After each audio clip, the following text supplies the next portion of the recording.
செய்து வணங்கி வருபவர் அவர் கோமாதா ஆசி தினம் கிடைக்க பெற்றவர். கோமாதாவை பூஜை செய்து வணங்கி வருபவர் அவர் கோமாதா ஆசி தினம் கிடைக்க பெற்றவர். கோமாதா ஆசி பெற்று வாழ்ந்து வருபவர் கோமாதா ஆசி பெற்று வாழ்ந்து வருபவர் என்றும் கோமாதா துணை நின்று நன்மை செய்திடும்.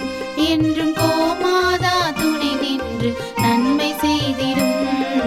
கோமாதாவை பூஜை செய்து வணங்கி வருபவர் அவர் கோமாதா